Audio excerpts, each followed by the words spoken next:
अहम तरीन अमल नेकी की दावत देना और बुराई से मना करना है।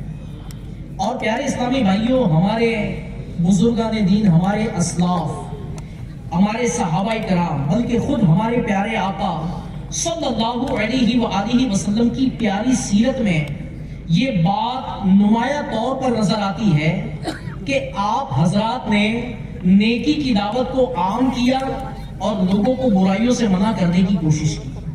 और प्यारे इस्लामी भाइयों, जो इस काम को करता है अल्लाह पाक उसकी जबान में असर अता फरमाता है और लोगों को हिदायत भी अता फरमाता है।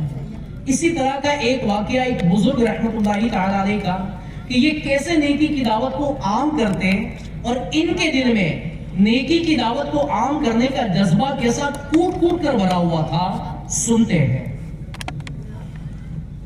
हजरत वाली मिस्र अहमद बिन तुलून बड़ा ही सफाक और खूरेज बादशाह था, बड़ा जालिम था, मगर इसके बावजूद उसको मुकद्दमात में जालिम व मजलूम के दरमियान अदल करने का बड़ा जज्बा था। एक दिन उसका लड़का अब्बास एक गाने वाली औरत के साथ चला जा रहा था और उसका गुलाम हाथ में सितार लिए जा रहा था। ये म्यूजिक बजाने वाली जो चीज होती है, सितार। एक आलिम बाअमल ने ये मंजर देखा तो एकदम नेकी की दावत पेश करने का अजीम जज्बा सीने में बेदार हो गया। गज़ब व जलाल में बेकरार होकर दौड़ पड़े और गुलाम के हाथ से सितार छीनकर जमीन पर इस तरह पटक दिया कि वो चूर चूर होकर बिखर गया।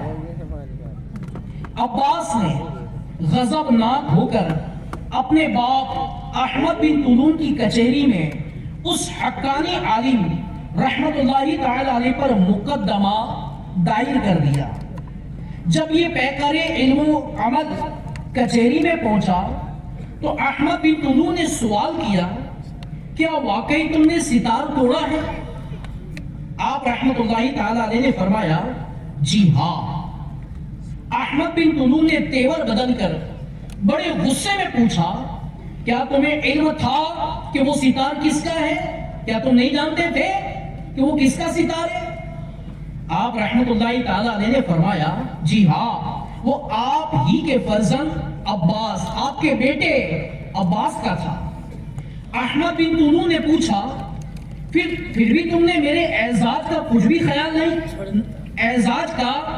ख्याल नहीं रखा?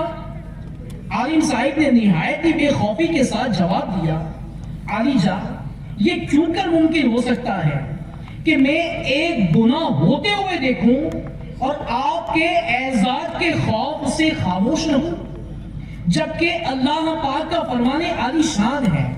क्या प्यारी सोच थी बुजुर्ग की कि मैं अल्लाह की नाफरमानी होते हुए देखूं और आपके खौफ, आपके एजाज की बिना पर कुछ भी ना करूं। आज हमारे यहाँ पर भी होता है कि बाज ऐसे लोग हैं कि अगर वो गुनाह करे, नाफरमानी करे, तो बाज उनको बोलने में भी घबराते हैं, शर्म महसूस करते हैं कि इनको कैसे समझाऊं, इनको कैसे बोलूं, तो बड़ा आदमी है, इसका तो बड़ा नाम है, इसको कैसे समझा सकते हैं। तो प्यारे इस्लामी भाइयों, अल्लाह के नेक बंदे हक बात कहने में ये नहीं देखते थे कि ये कौन है, बल्कि नेकी का हुक्म देते और बुराई से मना करते थे।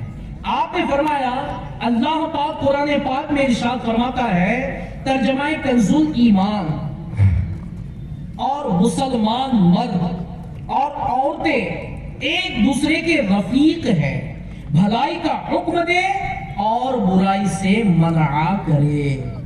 ये कुरान पाक की आयत बयान की। इसके बाद आपने एक हदीस पाक भी बयान फरमाई। मीठे मीठे मुस्तफा शबे असरा के दुल्हा सल्लल्लाहु अलैहि वसल्लम का इरशाद मुबारक है, अल्लाह पाक की नाफरमानी में किसी मखलूक की इताअत जायज नहीं है। यानी अल्लाह की नाफरमानी हो रही हो तो वहां किसी मखलूक की इताअत करना ये दुरुस्त नहीं है।